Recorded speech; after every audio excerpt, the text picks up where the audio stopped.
तो हेलो दोस्तों, इस वीडियो में हम लोग सॉल्व करने वाले हैं क्लास 9 मैथ का एमसीक्यू क्वेश्चन। चैप्टर का नाम है लाइंस एंड एंगल। ये हम लोग क्वेश्चन बैंक से सॉल्व कर रहे हैं, ठीक है, बुक से नहीं, क्वेश्चन बैंक से।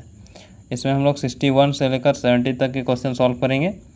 ये हमारा क्लास नंबर है 38 और ये हमारा टारगेट है A+ स्कोर करना बोर्ड एग्ज़ाम में, ठीक है।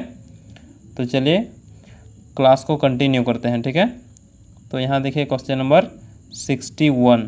क्वेश्चन नंबर 61 में पूछा गया है, यदि दो आसन कोण का योग 100 डिग्री है, यदि उनमें से एक कोण का मान 28 डिग्री है तो दूसरे कोण का मान होगा। तो दूसरा कोण हमें पूछा गया है, ठीक है। आसन कोण कुछ इस प्रकार होता है, मतलब उसमें एक शीर्ष होता है। शीर्ष का मतलब ये जो कोण जहाँ पर बन रहा है वही होता है, ठीक है। एक शीर्ष होता है, यानी कि इन दो कोण का, ये कोण और ये इस कोण का एक शीर्ष यहाँ पर हुआ, ठीक है। अब उनमें से एक उभयनिष्ठ भुजा होना चाहिए, यानी कि एक वैसा भुजा होना चाहिए जो दोनों कोण के लिए कोण को बना रहा हो, ठीक है। तो ये इस कोण के लिए ये एक भुजा है और इस कोण के लिए ये बीच वाला एक भुजा है, और ये जो भुजा है वो दोनों कोण के लिए, ठीक है। इसलिए ये उभयनिष्ठ भुजा हो गया और इस प्रकार बने तो इसको हम लोग कहेंगे आसन कोण। अब इसमें कहा गया है का योग, यानी कि इसको जोड़ करके कितना हो रहा है 100 डिग्री, और तो उसमें दिया गया है क्या 28 डिग्री एक कोण है, यानी कि एक कोण है वो 28 डिग्री है, तो दूसरा हमें निकालना है। तो उसको निकालने के लिए हम लोग क्या करेंगे, ये जो पूरा है 100 डिग्री है तो इसमें से इतना को घटाएंगे, यानी कि 28 को घटाएंगे तो ये वाला बच जाएगा। तो उसी प्रकार हम लोग क्या करेंगे, 100 में से हम लोग घटा रहे हैं 28 को, तो घटाएंगे तो हमारे पास आएगा यहाँ 2, उसके बाद यहाँ आएगा 7, यानी कि 72 डिग्री। कितना आएगा, ऑप्शन नंबर 20, ठीक है। चलिए अब हम लोग बढ़ते हैं अपना नेक्स्ट क्वेश्चन की ओर। तो इसमें हमें पूछा गया है, आकृति में यदि रेखाएं AB तथा CD बिंदु O पर प्रतिच्छेद करती है, यदि कोण AOC अनुपात कोण BOC बराबर अनुपात 2:3 है, ठीक है। तो हमें कोण BOD निकालना है।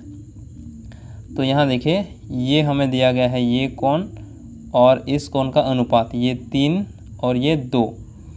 अब हमें ध्यान देना है, ये अनुपात दिया है तो इसका पूरा कोण निकालने के लिए हम लोग क्या मानते हैं, एक सर्वगुणज को मान लेते हैं, ठीक है। तो सर्वगुणज मान लेते हैं x। सर्वगुणज का मतलब वैसा संख्या जो इसको हम लोग गुना करने, यदि इसके अनुपात से गुना करेंगे तो ये जितना कोण है उतना आ जाएगा, ठीक है, वो ये संख्या है, ठीक है। अब हमें देखना है ये जो कोण है ये, तो उसका क्या होगा, इसका मान क्या होगा, यानी कि कोण AOC बराबर क्या होगा, इसका अनुपात और सर्वगुणज को गुना करने के बाद निकल जाएगा, ठीक है। तो इस अनुपात क्या है 2 है और यहाँ से x, तो ये कोण हो गया 2x, यानी कि ये वाला 2x। उसी प्रकार ये आ गया 3x, ठीक है। अब ये जो दो कोण है ये इस रेखा पर बन रहा है और ये एक सरल रेखा है, सीधी सरल रेखा। तो इसमें से जो यहाँ से यहाँ तक बनेगा कोण वो कितना होगा, 180 डिग्री होगा।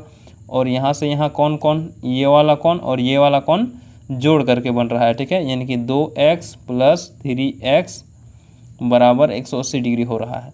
इसको और इसको हम लोग ऐड कर रहे हैं तभी हमें 180 मिल रहा है, ठीक है। अब ये और ये ऐड करके 5x = 180। अब x = 36, ठीक है। 5 से दोनों तरफ डिवाइड करने पर हमें मिलेगा 36। तो कि x का मान कितना आया 36, ठीक है। पर हमें x का मान नहीं पूछा है, हमें पूछा गया है BOD, यानी कि यहाँ है BOD ये वाला कोण, ठीक है। अब और एक कॉन्सेप्ट इसमें देखिए, ये और ये प्रतिच्छेदी भी रेखा बन गया, तो आमने सामने जो कोण बनेगा उसको हम लोग कहेंगे शीर्षाभिमुख कोण, ठीक है। और शीर्षाभिमुख कोण हमेशा बराबर होता है, यानी कि ये और ये हमेशा बराबर होगा, ठीक है। उसी प्रकार ये कोण और ये कोण भी बराबर होगा। तो अब हमें इस कोण को निकालना है, तो ये कोण भी निकल जाएगा, ठीक है। तो ये क्या है 2x, हमारे पास x का मान है क्या 36। अब उसको हम लोग इंटू करेंगे तो हमारे पास आएगा 72, ठीक है। कितना आएगा 72। इसका मतलब ये आया 72 तो ये भी आएगा 72। क्यों आएगा, क्योंकि ये और ये शीर्षाभिमुख कोण है, ठीक है, और शीर्षाभिमुख कोण हमेशा बराबर होता है, इसलिए ऑप्शन नंबर C सही होगा, ठीक है। चलिए अब हम लोग बढ़ते हैं अपना नेक्स्ट क्वेश्चन की ओर। तो ये देखिए हमारा नेक्स्ट क्वेश्चन, इसमें पूछा गया है, आकृति में x का मान ज्ञात कीजिए, ठीक है। इसमें हमें x का मान निकालना है। अब ध्यान दीजिए, ये हमारे पास है दो समांतर रेखा और ये एक तिर्यक रेखा है, ठीक है। तो इसमें बनता है ये कोण और ये कोण एकांतर होगा, और एकांतर कोण अंतःकोण होगा, ठीक है। अंतर की ओर बन रहा है इसलिए एकांतर अंतःकोण। और ये कोण हमेशा बराबर होगा। कब बराबर होगा? यदि ये दो रेखा समांतर हो, ठीक है। तो ये दो रेखा समांतर है और ये एक तिर्यक रेखा है, तो यहाँ और यहाँ कोण जो बनेगा वो इक्वल होगा, ठीक है।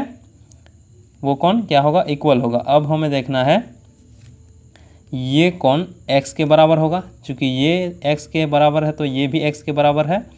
अब ये देखिए, ये जो है वो एक तिर्यक रेखा है, यानी कि एक सरल रेखा है, और यहाँ से यहाँ जो कोण बनेगा वो क्या बनेगा? 180 डिग्री बनेगा।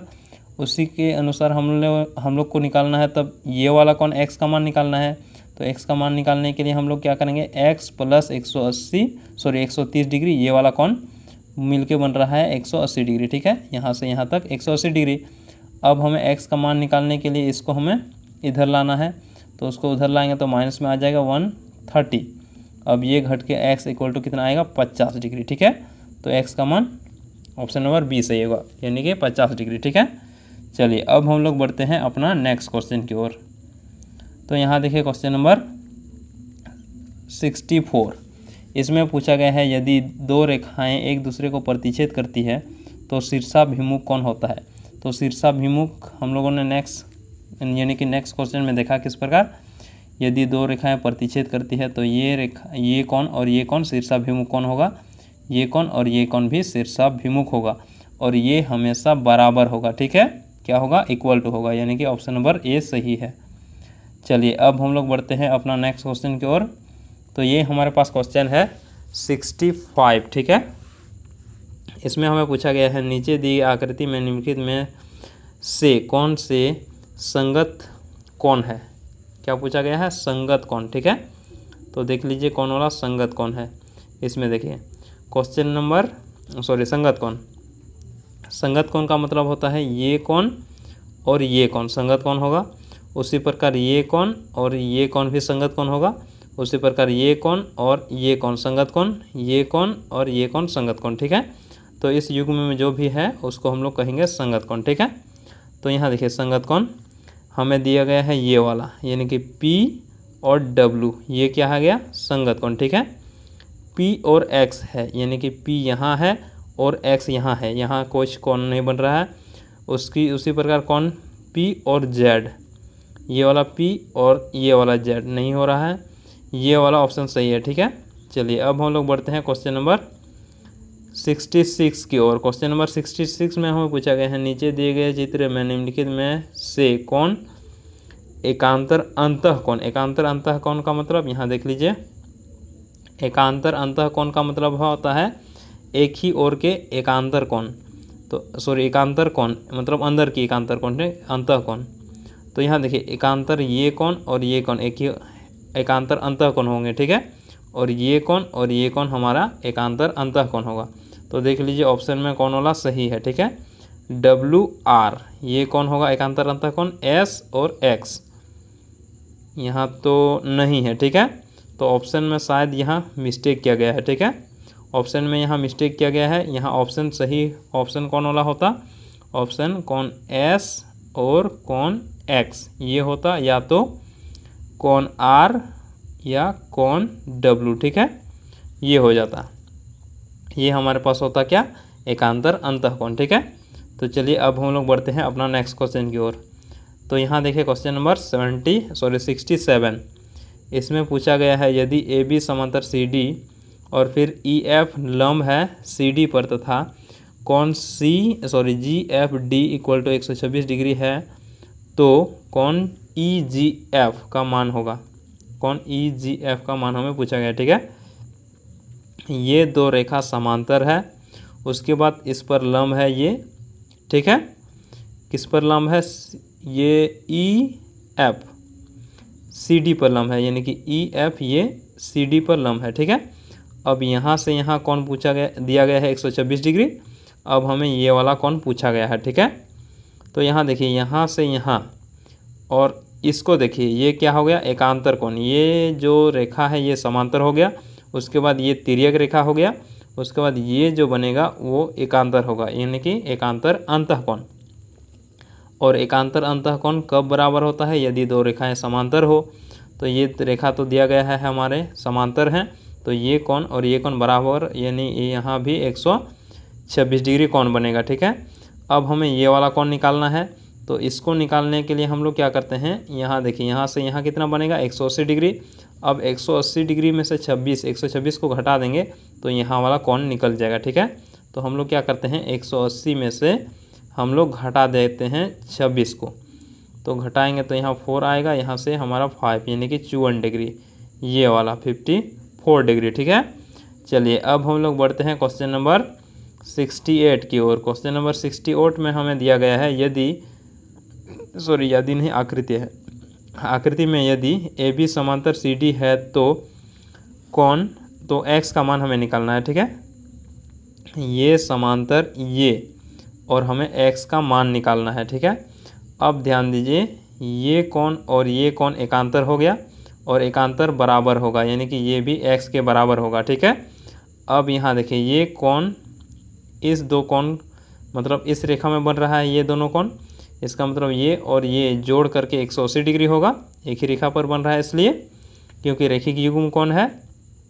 तो इसका मतलब x + 50 = 180। ठीक है, अब x का मान हमें निकालना है, तो इसको हमें घटाना होगा इसमें, यानी कि 180 - 50, तो x = 130। ठीक है, कितना आया 130 डिग्री, कितना आएगा ये वाला, ऑप्शन नंबर ए। ठीक है, चलिए अब हम लोग बढ़ते हैं क्वेश्चन नंबर 69, यानी कि आज का सेकेंड लास्ट क्वेश्चन।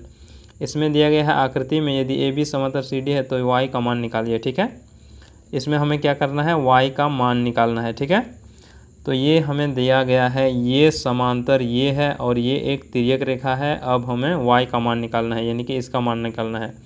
तो ये जो तो कोण बन रहा है, ये क्या कोण होगा, इस कोण को हम लोग कहते हैं एकांतर बाह्य कोण। ठीक है, यानी कि बाहर की ओर एकांतर कोण बन रहा है।